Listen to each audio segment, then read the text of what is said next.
ఇది చాలా toughest situation. ఎందుకంటే ఒకటి కాదు, నాకు 'ఆర్య' తర్వాత ఏ సినిమా చేసింది ఫ్రాంక్ గుర్తులేదు. చేసినా కూడా బికాస్ టెన్షనో లేకపోతే ఎక్కువ ప్రెషరో ఎక్కువ బికాస్ ఫస్ట్ సినిమా కాబట్టి ప్రతి మూమెంట్ గుర్తుంది. సో పేరు పేరున చెప్పాలి, మిస్ అయిపోవచ్చు, సరిగ్గా చెప్పలేను మన టెన్షను. బికాజ్ ఎక్కడ కన్క్లూడ్ చేసుకుందాం అనుకున్నా ఒక వేలో వెళ్దాం అనుకున్నా సరే చాలా కష్టంగా ఉంది. సో అంత టఫ్ సిచ్యుయేషన్ ఇప్పుడు నాకు. యాక్చువల్గా ఈ సినిమా చేద్దాం ఉన్నప్పుడు వేమ ఉన్నాడా? యాక్చువల్గా ఇద్దరు స్టార్ట్ చేసాం రాయడం. ఇది 'ఆర్య' అనే స్క్రిప్ట్. సో ఫస్ట్ వైజాగ్ వెళ్ళిపోయి అంటే నా ఫ్రెండ్ రవికుమార్ ఉన్నాడు ఇక్కడే, వాడి దగ్గర ఒక 10,000 తీసుకుని ఎడిటర్ మోహన్ గారి దగ్గర, అంటే అప్పుడే ఎడిటర్ మోహన్ గారి దగ్గర చేస్తున్నాం, మేము రైటర్స్గా చేస్తున్నాం ఇద్దరం. చేస్తున్నప్పుడు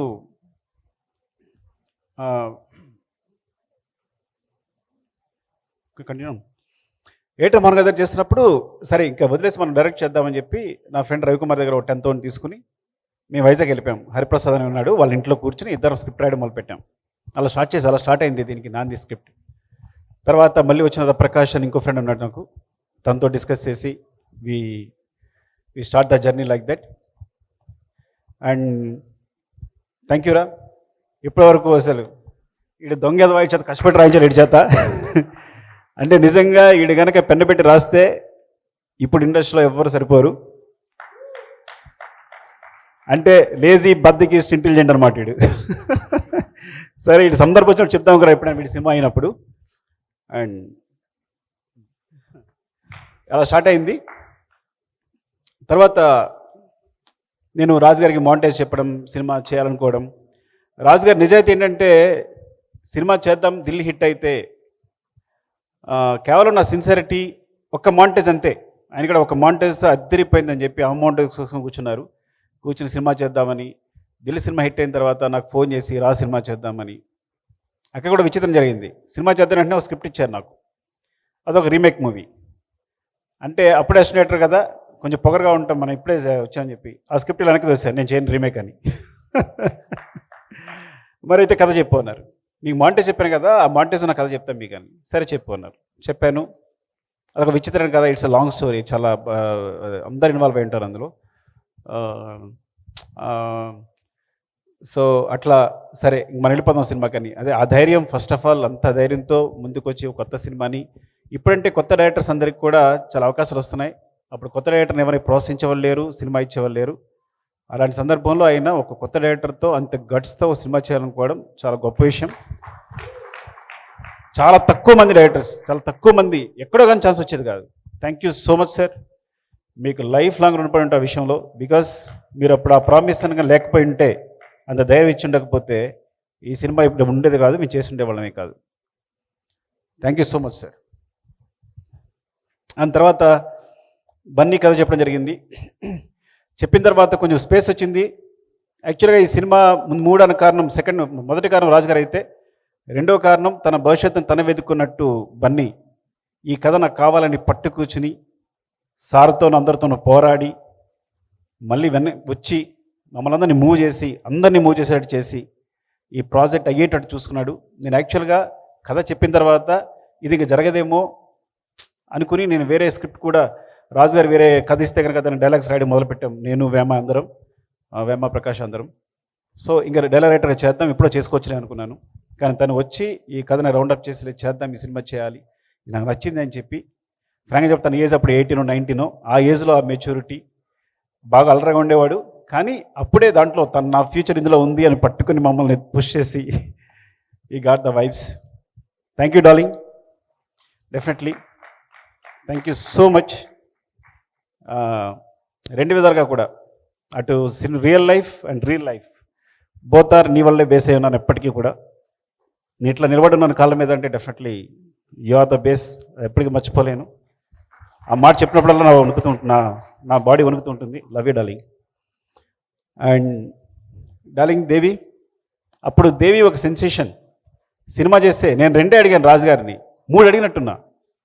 నాకు టాప్ టెక్నీషియన్స్ కావాలి. 1 రత్నాకర్ గారు, ఆయన అప్పుడు బాలా సినిమాలు చేస్తున్నారు, టాప్ కెమెరామెన్. శ్రీకర్ ప్రసాద్ గారు ఎడిటింగ్ టాప్ ఎడిటర్. దేవి సెన్సేషన్, నాకు దేవి కావాలి, ఇలా ముగ్గురిని ఎంచుకున్నాం. అందులో అంతకన్నా టాప్ 8 వచ్చారనుకోండి మాతారి వెంకటేష్ గారు. కానీ చెప్తాను అప్పటికి ఇలా అనుకోవడం వల్ల. సో డార్లింగ్ దేవి వచ్చాడు, చిన్న కుర్రాడు, కథ చెప్పాను, కింద గోల అవుతుంది, పైకి వెళ్దామన్నా, ఇంకో ఫ్లోర్ ఎక్కాం, ఇక్కడ కూడా గోల, కాన్సన్ట్రేషన్ కుదరట్లేదన్నాను, మళ్ళీ పైకి వెళ్ళాం, ఇక్కడ కూడా గోల వస్తుంది, ఇక కథ చెప్పలేకపోతున్నానన్న, ఇంకా ట్యాంక్ ఎక్కాం, అంటే వాటర్ ట్యాంక్ పైకి ఎక్కాం, అమ్మయ్య ఇక్కడ ఎవరు లేరు, మంచి కథ చెప్పుకుందాం అనుకున్నాం. అక్కడ కథ చెప్పుకున్నాం. కథ ఐ థింక్ ఫస్ట్ హాఫ్ అయినట్టుంది. వెళ్ళి మార్నింగే చూనిచ్చేసాడు. ఏది ఫిల్మేలో వచ్చి మార్నింగే వచ్చేసి ఫోన్ తింటే ఫోన్ లిఫ్ట్ చేయట్లేదు, ఇదేంటి నేను ఫస్ట్ హాఫ్ కథ చెప్పాను, ఇంకా సెకండ్ హాఫ్ చెప్పాలి కనీసం, టచ్లో లేడు దాన్ని కనీసం అని అంటే, లేదు తను వస్తాడు, కంగారు పడుకున్నారు రాజుగారు. వచ్చాడు, రాగానే డార్లింగ్ ఒక మీకు ట్యూన్ చేసాను చూడండి అని ట్యూన్ వినిపించాడు. అదే ఫిల్మేలో ఫస్ట్ ట్యూన్ చెప్పిన వెంటనే ఐ థింక్ వీఆర్ అందరూ ఇంప్రెస్. ఆ ట్యూన్ అలా వెళ్ళిపోయింది. Thank you so much for all the songs. అంటే అప్పుడు తెలియకుండా నేను చెప్పాను కదా, నీ వాయిస్లో వినేసి ఇప్పటికీ అదే జడ్జిమెంట్ నమ్ముతాను నేను. ఎందుకంటే నీ వాయిస్ విని విని విని నాకు అదే అనిపించేది. అప్పటి నుంచి ఏదైనా ఎక్కువ వినేసి ఉండి నేను జడ్జిమెంట్ తీసుకుంటానని ఎప్పటికప్పుడు చెక్ చేసుకుంటాను. అది ఒక మ్యూజిక్లోనే కాదు, సీన్స్లో కూడా నేను ఎక్కువ నువ్వు చెప్పిన ఒక మాట నాకు ఒక యూజ్ అయింది నాకు స్క్రిప్ట్లో కూడా. Thank you darling and love you. On టైంలో యాక్చువల్గా ఆన్ టైంలో సాంగ్ చెప్పాలి. నాకు ఐటమ్ సాంగ్ ఇష్టం లేదు, తెలుసా మీకు విషయం సినిమాలో? ఎందుకు నిజం మాట్లాడుకుందాం. నాకేంటి చెయ్య చెయ్య చెయ్య అంటే నేను మణిరత్నం ఫేవరెట్ ఫ్యాన్ని. అంటే అంత అందంగా వయ్యారంగా ఏదో పెద్ద కళాత్మకంగా తీయాలి సినిమా అనుకుని, ఈయనేమో ఐటమ్ సాంగ్ అని అంటే అమలాపురం అని ఈయన మాట్లాడుతున్నారు. సో ఓవరాల్గా నేను దాని లిరిక్ రాయించుకున్నప్పుడు ఆన్ టైంలో నచ్చింది, చూ నచ్చింది, కానీ దాని లిరిక్ రాసేటప్పుడు ఏమైందంటే టైం లేదు. వేటు గారి దగ్గర పంపించినప్పుడు అన్నీ అందులో వేరే వేరే పదాలు వచ్చేస్తే ఇంకా రాజుగారితో గొడవ పడ్డాను నేను. నాకు నా సినిమా ఇది కాదు, ఈ కాదు. అల్లువారి పిల్లగాడ ఏంటి, అల్లువారి పిల్లగాడ అంటే నా స్టూడెంట్, నా హీరో ఆర్య, అల్లువారి అబ్బాయి కాదు. సో ఇట్లా అంటే ఆర్య వచ్చి హీరోయిన్ ఎత్తుకోవాలి, కానీ అరవింద్ గారి అబ్బాయి అయితే ఈజీగా కొట్టేస్తాడు హీరోయిన్ని, అమ్మాయి వెంటనే పడిపోద్ది, ఆయనకి చాలా డబ్బులు ఉన్నాయి. నా ఆర్య పూరు పాపడి బైక్ కూడా లేదు, సైకిల్ మీద వెళ్తుంటాడు అని. అది శంకర్ మాస్టర్ కూడా కారులో ఇప్పుడు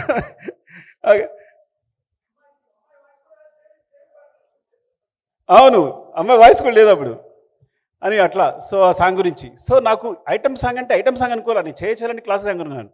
అప్పటి నుంచి విచిత్రం తెలుసా నీకు, ఐటమ్ సాంగ్ మొదలుపెట్టిన ఆయన సినిమాలో ఒక్క ఐటమ్ సాంగ్ ఉండదు. నేను చేసే ప్రతి సినిమాలోనూ ఐటమ్ సాంగ్ వచ్చేసింది. నేను పెట్టాల్సి వచ్చింది. No I believe it that. పెట్టడమే కాదు, నేను ఐటమ్ సాంగ్ని నమ్మాను. అమ్మో ఇంత పెద్ద హిట్ అవుతుందా సాంగ్ అంటే, ఇంత వైపు వస్తుందా, సినిమా ఇంత దూరం తీసుకెళ్తుందా అని నేను ఇటు వచ్చేసాను. రాజుగారు అటు కళాత్మకంగా వెళ్ళారు. ఆయన ఐటమ్ సాంగ్ టచ్ చేయలేదు ఆయన అట్లా. సో చాలా విచిత్రంగా ఉంటుంది అన్నీ ఇలాంటివన్నీ చెప్తుంటే. ఇట్స్ అవునవును. And thank you darling. And I think ఆ జర్నీ అప్పటి నుంచి మన జర్నీ ఇట్లా సాగుతూనే ఉంది. ఎప్పటికప్పుడు సపోర్ట్ చేస్తూనే ఉన్నావు నాకు. అండ్ చెప్తాం కదా, నా మ్యూజికే నువ్వు, నా సంగీతమే నువ్వు. నాకు సంబంధించి మ్యూజిక్ అనేది నాకు ఎంత కూడా తెలియదు, వనమాలు కూడా తెలియదు. ఎప్పుడు ప్రతిరేషన్ నీదే, ప్రతిదీ నీదే, ఇంతవరకు తీసుకొచ్చావు. సినిమాలు కూడా చాలా సపోర్ట్ చేసావు నీ మ్యూజిక్తో. Thank you so much darling. And చాలామంది ఉన్నారు ఇక్కడ. శివాని మోసం చేశాను మా బిగినింగ్లో నేను. Thank you Shiva, accepting the role. చాలా ఫన్. కొంచెం శివ నేను సెకండ్ లీడ్ అని కొంచెం కోపంగా ఉండేవాడు అప్పుడు. తనకున్నప్పుడల్లా కోపం వస్తుండేది శివకి. అంటే నాట్ లైక్ దట్ యాక్చువల్లీ. సరదాగా మాట్లాడదాం అనుకున్నాను, ఇన్నాళ్ళు నిజం కాదని.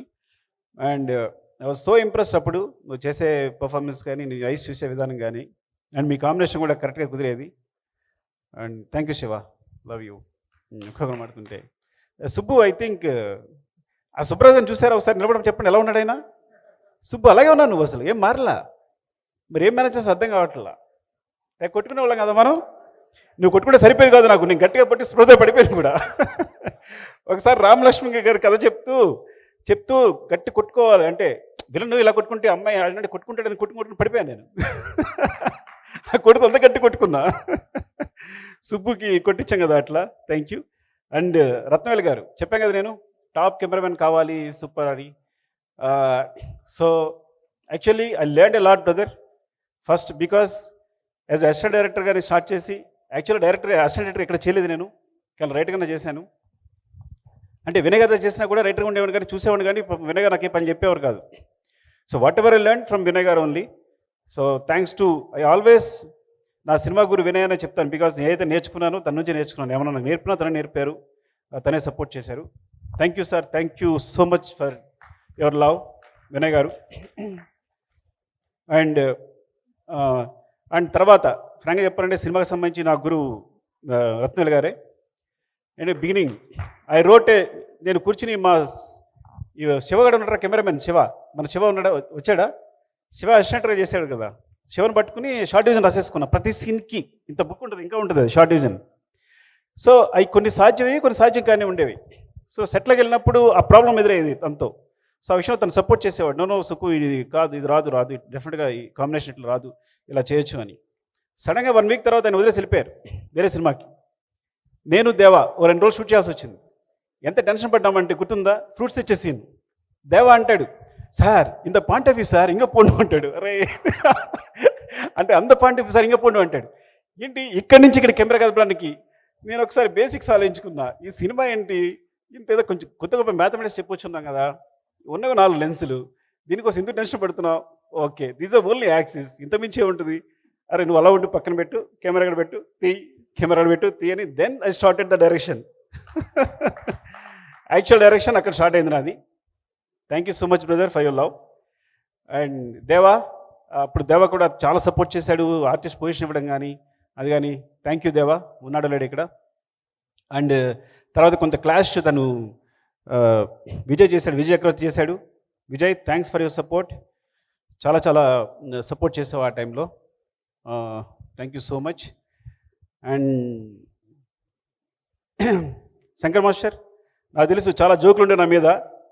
ఆ జోకులు ఏంటి ఒకసారి చెప్పొచ్చు కదా. నేను ఏదో ప్రియరాగం చేస్తున్నప్పుడు మాట్లాడితే ఒక మాంటేజ్ కోసం కొబ్బరికాయలు తీసుకొచ్చేవాడిని, వీటితో చేద్దామని. వీళ్ళిద్దరు నవ్వుకునేవారు బాగా, లేదా రింగులు పట్టుకొచ్చేవాడిని. సో ప్రతిదీ రకరకాల మాంటేజ్ తీసేయాలని చెప్పి. ఇంకా చాలా మాంటేజ్ ఒక 60, 70, 100 మాంటేజ్ ఉండేవేమా, ఒక 100 మాంటేజ్ ఉండేమో. తీస్తూనే ఉండేవాళ్ళం అవన్నీ. వీళ్ళిద్దరు నవ్వుకుంటుండేవారు, బాగా నన్ను ఏడిపిస్తుండేవారు. సీరియస్ కదా వీళ్ళిద్దరిని. రత్నవేల్ గారు శంకర్ సీరియస్ కదా, నన్ను ర్యాగింగ్ చేసేవారు, గుర్తుంది నాకు. And Nikki, thank you Nikki, thank you last step moment కోసం. ఇంకో విచిత్ర విషయం చెప్పాలి. సో రాజు గారికి నాకు ఇంకో గొడవ అయింది. ఎందుకంటే నాకు కంపల్సరీ ఆ మాంటేజ్ చెప్పాను కదా, మాంటేజ్ తీయాలి. పైన వాటర్ పడుతుంది, ఆమె డాన్స్ చేస్తుంది, కింద వాటర్ పడుతుంటే కింద హీరో నిలబడ్డాడు. ఆ మాంటేజ్ లేకుండా సినిమా రిలీజ్ చేస్తాం అని అంటే నో చాలా ఎక్కువ ఖర్చు పెట్టేస్తున్నావు, నెంబర్ ఆఫ్ డేస్ కొత్త సినిమాకి ఇంత చేసిన లేదని ఆయన మీరు ఇద్దరం తిట్టుకున్నాం ఒక రేంజ్కి వెళ్ళిపోయింది. మీరు దగ్గర నుంచి నువ్వు వెళ్ళిపోయాను, నేను కోపం వచ్చేసి. ఏంటైతే నువ్వు ప్రొడ్యూసర్ అయితే ఏంటి అలా వెళ్ళిపోయాను అంటే నేను ఇవ్వను, అది ఇద్దరు కేకలు వేసుకుంటున్నాం. అది సడన్గా కాలు పెట్టేసుకున్నాం. ఇప్పుడే కదా నువ్వు అరిచిడి కాలు పెట్టినట్టే. సార్ ఒక్కరోజు షూట్ ఇవ్వండి సార్, ఆ మాంటేజ్ మిస్ అయిపోతున్నా నేను. అలాగే నిక్కీ ఒక స్టెప్ చెప్పాడు, చాలా బాగుంది, అది విల్ డూ సంథింగ్ సార్ అంటే ఇంకా నవ్వేసుకుని సరే చేసుకో అని ఇచ్చా 1 డే. సో దట్ 1 డే ఆ మూమెంట్ అంత సెన్సేషన్ అయింది నిక్కీతో. సో సమ్టైమ్స్ ఏమంటానంటే మీరందరూ అనుకుంటారు ఒక డైరెక్టర్ అంటే చాలా పొగరుగాను లేదంటే వాడు చాలా అసలు చెప్పింది వినంట. నేను సినిమా బిగినింగ్ కొత్తలో ఇదే ఆలోచించినవాడిని, నా వెనకాల అన్నీ వినేవాడిని. మణిరత్నం ఒక రోజు షూటింగ్ క్యాన్సిల్ చేశారంట, మనం కూడా క్యాన్సిల్ చేయాలి. కృష్ణవంశీ గారు 49 టేక్ చెప్పండి, మనం 50 టేక్స్ చేయాలి. సో వెనకాల చూసేవాడిని, వెనక్కి తిరుగుతాయి. ఈ షాట్ వచ్చిన వెంటనే ఒక మణిరత్నం కనిపించేవారు, ఇటు కృష్ణవంశీ గారు కనిపించేవారు. సో ఐ ఫీల్ లైక్ ఒక్కొక్కళ్ళు అంటే కథలు వింటుండేవాళ్ళం కదా. ఇంకో రామ్ గోపాల్ వర్మ అసలు ఫోనే చేయడంట, ఆర్టిస్ట్ చేయకుండా ఇలా బుక్ చదువుకుంటాడంట, ఎస్ అంటాడంట, మనం కూడా అలా చేయాలి. సో ఇవన్నీ రిపీట్ అవుతుండేవి. ఎందుకు చెప్తున్నాను, ఇది మిస్ అయిపోయాను. ఎందుకు చెప్తానంటే డైరెక్టర్స్ అందరికీ సో చాలా కాంప్రమైజ్లు ఉంటాయి. నేను రాజు గారి కాళ్ళు కనీసం 3 సార్లు పట్టుకుని ఉంటా సినిమా మొత్తం మీద. అంటే అంత జాగ్రత్త కూర్చున్నారా మీరు అంటే అంతే. సో మీరందరూ ఏమనుకుంటారంటే చాలా పొగరుగా సుకుమార్ అంటే ఏం మాట లేదు. నేను చాలా కాంప్రమైజ్ అవుతాను. కేవలం ప్రోట్ నాకు రావడం కోసం కాంప్రమైజ్ అవుతాను. నా ప్రోట్ రావడం కోసం కోపంగా బిహేవ్ చేస్తాను. ఇది కేవలం సినిమా కోసం మాత్రమే. ఒకసారి నిజంగా కూడా కోపం రావచ్చు, దాన్ని సర్దుకుంటాను. సో అంటే డైరెక్టర్స్ అందరూ వచ్చే అసిస్టెంట్ డైరెక్టర్లు అందరికీ ఒక సందేశం ఏంటంటే, పైకి మీ అందరూ ఇలా కనిపించవచ్చు కానీ చాలా కాంప్రమైజ్లు ఉంటాయి, చాలా కష్టపడి ఉంటాం, చాలా బాధపడి ఉంటాం, చాలా తిట్లు తిని ఉంటాం, చాలా ఇన్ఫీరియర్గా బతుకుంటాం. సామాన్య మానవుడిలాగా మీరు చూడరు. ఒక కూలివా అంటే అఫ్కోర్స్ అలా మాట్లాడకూడదు, అట్లా అందరిలా బిహేవ్ చేస్తుంటాం. సో అది బట్టి గుర్తుంచుకోండి. మీరు పైకి చూసి మీరు మనం మోసపోకండి అని చెప్తున్నాను చెప్పడం కోసం. అరే Venu, thank you so much. ఈ డైరెక్ట్గా వచ్చిన అసిస్టెంట్ వస్తాను, నువ్వు నేను లేకపోతే నువ్వు చేయలేమన్నాడు వీడు, అంతే వీడు వచ్చేసి వేణుగాడు. అలాగే భాస్కర్ కూడా అక్కడ ఉంటే నువ్వు వచ్చేసారా అని భాస్కర్ అని రమ్మని. So it's like very big team. ప్రతిదీ సురేష్, పెద్ద ప్రసాద్, అందరూ నా అసిస్టెంట్లు అందరూ పేరున ఎవరైనా మర్చిపోతే అందరూ డైరెక్టర్లు అయ్యారు. వాసు, అరే వాసుగాడేడి, జోష్ వాసుగాడు, అప్పుడప్పుడు హాయ్ చెప్పరా, వస్తావా పైకి? రావు కదా, రా, పర్లేదు రా. సో వాసుగాడు ఏంటంటే మా ఇద్దరు గొడవలు అయితే మధ్యలో అనమాట. రాజుగారు అలా కాదండి, వాడికి ఏదో విజన్ ఉంది అని ఇటు అడ్జస్ట్ చేయడు మధ్యలో మీడియేటర్గా. సో ఇట్స్ లైక్ సో అంటే అందరినీ చూస్తుంటే అందరూ డైరెక్టర్లు అయ్యారు, చాలా హ్యాపీగా ఉంది, చాలా ఆనందంగా ఉంది. అరే అలా ఎక్కలేవరా ఎప్పుడు.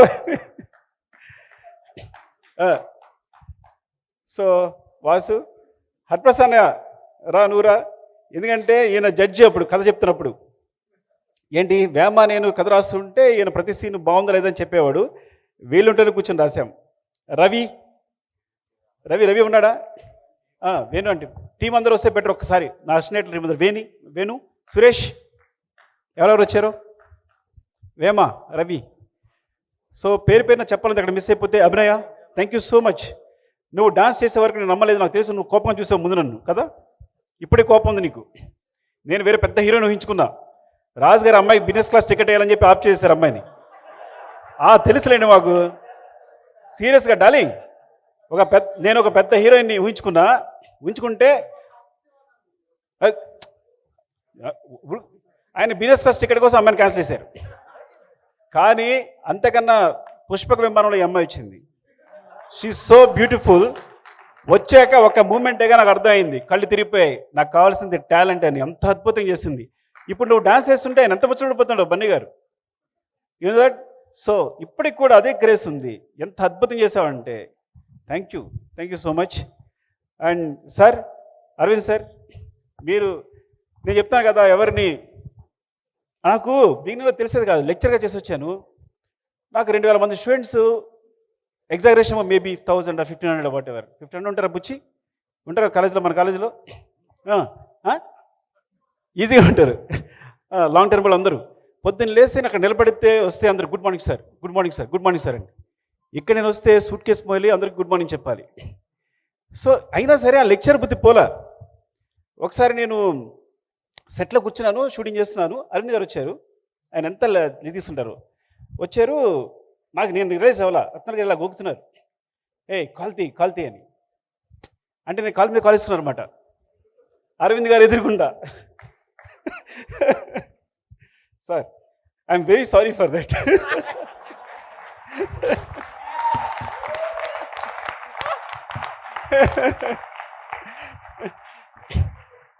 అంటే ఆ తర్వాత బన్నీ మాట్లాడుతూ ఉంటాడు, అప్పుడు గ్రావిటీ అని పదవి ఉపయోగిస్తుంటాడు. మీ గ్రావిటీ అంటే తర్వాత తెలిసింది. అవును సార్, అవును. అది కాదు కానీ సార్, కొంచెం అలాంటిదే. Sorry sir. రత్నాలు గారు ఇలా అనేవారు నన్ను, కొంచెం ఆ విషయంలో కూడా బ్రదర్ హెల్ప్ చేశారు. అంటే చాలా విషయాలు ఇలా ఉండాలి, ఇలా ఉండకూడదు, వాళ్ళతో ఇలా బిహేవ్ చేయాలనేది. Thank you so much, love you brother. And ఇంకెవరు? అరే హన్షిత, బాగా ఆడుకున్నాడు కదా మన ఇద్దరం. ఎక్కడికి వెళ్ళాం, మీ ఇద్దరం కలిసి వెళ్ళేవాళ్ళం. నా పక్కనే ఉండేది. ఎక్కడ మనం తిరుపతి వెళ్ళాం, మంత్రం కలిసి వెళ్ళేవాళ్ళం. నడిపించాదా నిన్ను? కూడా ఆశీష్ ఖండ్ అయితే నేను మోసాను కూడా, ఎత్తుకుని మోసా, వాడి బండగా వెళ్ళిపోతుంటే. So and Bablu, thank you Bablu. చిత్రం సీను లాస్ట్ మినిట్లో వచ్చేసావు. అండ్ ఎవరైనా మిస్ అయిపోయినా పేరుపైన చెప్పాలి. ఇప్పుడు ఏదో మాట్లాడుకుని కూడా చాలా మిస్ అయిపోయాను నేను. And thank you so much. And అందరూ కూడా మా టీం అందరూ, వేమ, లవ్ యూరా, రవిబాబు, థ్యాంక్స్. వీడి 10,000తోనే నేను స్టార్ట్ చేస్తా కథ స్టార్ట్ చేయడం. వీడికున్న 10,000 ఉంది బ్యాంకులో. నీకేం కావాలని అని చెప్పి ఆ 10,000 క్యాష్ తీసుకొచ్చి ఇలా ఇచ్చేసాడు మాకు అంతే. ఆడు సంపాదించుకుంటే 10,000 ఆ టైంలో 10,000 is a very big matter. And Hariprasad అన్నయ్య వీళ్ళింట్లోనే మాకు రూమ్ లేదు కాబట్టి తనే ఫుడ్ అన్నీ రూమ్లో కూర్చోబెట్టి మా ఇద్దరిని అరే ఇది కాదురా అది కాదురా అని చెప్పి లైక్ ప్రతి సీన్ జడ్జ్ చేస్తూ ఇలా చేయాలి అలా చేయాలని. తన సినిమా చాలా ఎక్కువ ఉండేది, మాకన్నా చాలా ఎక్కువ ప్రతి సినిమా చూసేవాడు తను. థ్యాంక్ యూ సో మచ్ అన్నయ్య.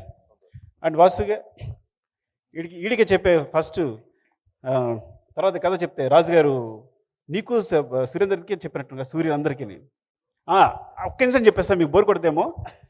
రాజుగారు చెప్పాను, రాజుగారు కొంచెం ఈడేదో కొంచెం బ్రోకర్లా ఉన్నాడు అని కాదు, కానీ ఇది చెప్తున్నాడు బాగుంది సుకు అద్దరిపోయింది, కానీ ఈ కథ చాలా క్రిటికల్గా ఉంది, నేను ఆలోచించుకుంటా అన్నారు. నేను ఒకసారి ఆలోచించుకున్నాను. సో మార్నింగ్ వీళ్ళిద్దరికి చెప్పా, వీళ్ళకి సూరికి మన మీరేమో చెప్పాను అప్పుడు. సో వీళ్ళు సపోర్ట్ చేశారు ఆ విధంగా. అంటే అప్పుడు రాజుగారు వచ్చి వీళ్ళు అడిగారు ఎలా ఉంది అంటే బాగుంది సార్ అంటే అఫ్కోర్స్ ఇమ్మీడియట్ డెసిషన్ అనుకోండి. So thank you. నేను ఎప్పుడు సరిగా బాగా మాట్లాడుతున్నానో లేదు తెలియదు కానీ ఫినిష్ చేస్తా. నీకేమైనా మిస్ చేశానా? ఏమైనా మిస్ చేశానేమో కాదని అని. అండ్ మధు గారు, ముఖ్యంగా మధు గారికి చెప్పాలి. అలాగే మాతాడి వెంకటేష్ గారు రాలేదు. మాతాడి వెంకటేష్ గారు అన్నారు ఒక మాట, అరే నువ్వు కొత్త డైరెక్టర్ కొన్ని అనిపించట్లా, పాత డైరెక్టర్ లాగా ఏ క్లోజప్ వాళ్ళతో అదే క్లోజప్ తీస్తున్నావు అన్నారు. ఆ మాట ఎందుకు గుర్తొస్తుంది ఇప్పటికి నేను అలా తీయట్లా ఇప్పుడు నేను. ఎందుకంటే అప్పుడు ఫిల్మ్ కాబట్టి ఈ క్లోజప్ అంటే ఈ క్లోజప్పే తీసేవాళ్ళం, ఇప్పుడు డీజిల్ కాబట్టి రోల్ చేస్తూనే ఉన్నాం. అప్పటికి ఎక్కువ రోల్ చేసేవాడిని, కానీ ఆయన నువ్వు కరెక్ట్గా తీసావు, ఇది ఈ క్లోజప్ ఈ క్లోజప్ తీసావని ఎప్పుడు క్లోజప్ పెడదాం అనుకున్నా ఆయన మాట గుర్తొస్తుంది. ఈసారి కూడా సిన్సియర్గా మనం ఇలాగే తీద్దాం, ఎక్కువ వేస్ట్ చేయకుండా అనుకుంటాను, కానీ ఏదో తీసేస్తుంటాను. ఫ్రాంక్గా చెప్పాలంటే అదే చాలా డిసిప్లిన్గా చేసిన cinema Arya. And thanks Venkatesh గారు, ఆయన చాలా సపోర్ట్ చేశారు. ఎందుకు అంటే ఒక సినిమా చూసి రాజు గారు అది ఎలా ఉంది అంటే నా ఒక 1 వీక్ ఎడిట్ చూసి నువ్వు మర్చిపోయి సినిమా సూపర్ హిట్, ఈ కుర్రాడు చాలా బాధ చేస్తాడు అని చెప్పి చాలా ధైర్యం చెప్పారు. రాజు గారు కొంచెం డౌట్ అని కదా, ప్రొడ్యూసర్గా తెలుసుకోవాలి ఉంటారు కదా, తెలిసినప్పుడు థ్యాంక్ యూ సార్ వెంకటేష్ గారు, love you so much. And Chiranjeevi గారు ప్రత్యేకంగా థ్యాంక్స్ చెప్పాలి, ఎందుకంటే అరవింద్ గారు పంపించారు చిన్న గారు నా టెస్ట్ కోసం కథ చెప్పడానికి. నేను అద్దం ముందు ఒక నెలలు ప్రాక్టీస్ చేశాను కథ చెప్పడానికి. ఎందుకంటే చిరంజీవి గారు అంటే అక్కడ చిరంజీవి గారిని చూస్తున్నాను అంటే మా ఊళ్ళో పెద్ద కథగా చెప్పున్నారు, చిరంజీవి గారి దగ్గరికి వెళ్తాడంట మాట్లాడతాడంట అని ఆ టైంలో. సో వెళ్తే ఆయన అరవింద్ గారు చెప్పారు నువ్వు 15-20 మినిట్స్ చెప్పాలి కదా, ఆయనకి అంత టైం లేదు అన్నారు. సేమ్ అందరిలాగే నేను కూడా వెళ్ళి సార్ అరవింద్ గారు చెప్పారు మీకు 20 మినిట్స్ అలా చెప్పమన్నారు, కానీ కథ చెప్తుంటాను మీరు ఎక్కడ బురుగుతాడు అక్కడ ఆపేయండి అన్నాను. ఈ టెక్నిక్ ఎవరో చెప్పారు నాకు అప్పట్లో గుర్తులేదు. సో నేను కథ చెప్పడం మొదలు పెడితే ఆయన చాలా ఎంజాయ్ చేశారు. 3 అవర్స్ చెప్పాను కదా ఆయనకి, 3 అవర్స్ చెప్పాను. నేను ఎంత షాక్ అయ్యానంటే మెగాస్టార్ మీరు ఊహించారు, ఆయన కథ చెప్పడం కోసం నెలలు అద్దం ముందు ప్రాక్టీస్ చేస్తుంటాను, ఎగ్జాగరేషన్ లేదు అంతకన్నా ఎక్కువ చేస్తుంటాను. ఆయన కళ్ళ ముందుకు వచ్చినప్పుడు ఆయన కళ్ళు చూసి చెప్పారని చెప్పి నేను నా అద్దాన్ని చూసుకుంటాను, ఊహించుకుంటున్నా. ఆయన ఫేస్లో ఎప్పుడు చూడలే, నేను చూడకుండా చెప్పేశాను. నేను తర్వాత నేను ఇలా అంటుంటే టీ గ్లాస్ వెళ్ళిపోతాను, టీ గ్లాస్ పక్కన పెట్టేవారు. ఇప్పటికి గుర్తు ఒక ఎలిఫెంట్ బొమ్మ ఉండేది అక్కడ, ఇలా అంటుంటే పడిపోతే నేను పట్టుకున్నారు. సో ఇట్లా అప్పుడు అరవింద్ సార్ ఫోన్ చేసి అరవింద్ చాలా బాగా చెప్పాడు ఎప్పుడంటే అటు నుంచి నాకు వాయిస్ అని నాకు అర్థమవుతుంది, తీగలడంటారా అనేది వచ్చినట్టుంది వాయిస్ సార్ మీరు.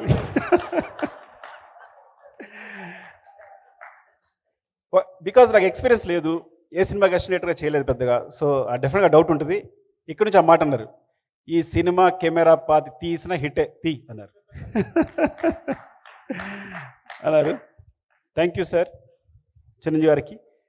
అండ్ పేరున ఎవరన్నా మర్చిపోయినా అనుకోవద్దు, ఇంకో సందర్భం ఎప్పుడైనా వస్తే కనుక డెఫినెట్గా మాట్లాడతాను. Love you so much. Anu Mehta, yeah అసలు శిరీష్ గారు లక్ష్మి గారు. సో ఫస్ట్ డార్లింగ్ సపోర్ట్ చేసిన శిరీష్ గారు, ఈ విషయం మర్చిపోకూడదు. అది తర్వాత లక్ష్మణ్ గారు, ఇద్దరు. సో ఎప్పుడు ఇద్దరు కనిపిస్తుంటారు మమ్మల్ని ఎప్పుడు. రాజుగారు బికాజ్ రాజుగారి స్క్రిప్ట్ సైడు అడ్మినిస్ట్రేషను ప్రొడక్షన్ అని చూసుకుని ఉంటే మమ్మల్ని అందరినీ ప్యాంపర్ చేసేవారు. శిరీష్ గారు లక్ష్మణ్ గారు మా ఇద్దరిని ప్యాంపర్ చేసేవారు. మాకు కావాల్సిన అది తింటావా ఇది తింటావా ఇది చేసుకుంటావా ఇది తాగుతావా అని. Thank you so much Shirish గారు అండ్ లక్ష్మణ్ గారు, అండ్ లవ్ యూ ఆల్. అంటే ఇంకా నిన్నే మొన్న జరిగినట్టుంది ఇదంతా. ఇంకా నేను అసలు మీరు నమ్మరు, అందరికీ అలా ఉంటుందేమో, నాస్టాలజీ కూడా లేదు, నిన్న జరిగినట్టే ఉంది, ప్రతి విషయం నాకు గుర్తుంది ఈ సినిమా సంబంధించి అన్ని. Thank you so much. ఎందుకంటే ఈ సినిమా గురించి మాట్లాడడం మొదలు పెడితే అలా వెళ్తూనే ఉంటుంది. అందరికీ పేరు పేరున థ్యాంక్స్. ఇక్కడ ఈ రోజున ఇలా నిలబడ్డానంటే డెఫినెట్గా మీ అందరి సపోర్ట్ అండ్ మీ ఆశీస్సులు అనే మాట ఇప్పుడు వాళ్ళే కానీ మొట్టమొదటిసారి వాడుతున్నా. డెఫినెట్గా మీ ఆశీస్సులు, మీ బ్లెస్సింగ్స్, మీ wishes. Thank you so much. Love you. Hi, this is Navdeep. Please subscribe to Suvarna Media. Hi, నేను మీ Ravi Varma Adduri. Please subscribe Suvarna Media and do follow it. Hello అండి, అందరికీ నమస్కారం. నేను మీ ఆశ్రితని మాట్లాడుతున్నాను. Please like, share and subscribe to Suvarna Media. Hi everyone, నేను మీ super singer winner Pravasti. So please like, share and subscribe to Suvarna Media for more amazing content. Hello అండి, నేను మీ Sahithi Adapa, super singers. Please do subscribe to Suvarna Media. Hi everyone, I'm Shweta Somasundaran. Please do subscribe Suvarna Media. నేను మీ super singers contestant Madhuri Hemanth. ఈ video కానీ మీకు నచ్చినట్లయితే please do like, share and subscribe to Suvarna Media channel. Like, share, subscribe to Suvarna Media. Hello అండి, అందరికీ నమస్కారం. నేను మీ Pavan. Please to subscribe to them. అందరికీ నమస్కారం, నేను మీ అక్షయ్ సాయి. నన్ను సూపర్ సింగర్లో చూసుంటారు మీరందరూ. And please to subscribe to Suvarna Media. So like, share and subscribe to Suvarna Media. Hello అండి, అందరికీ నమస్కారం. నేను మీ Sumanas. Please subscribe to Suvarna Media. Hi అందరికీ, నేను మీ Akhil Chandra. So please do like, share, comment and subscribe to Suvarna Media. Thank you.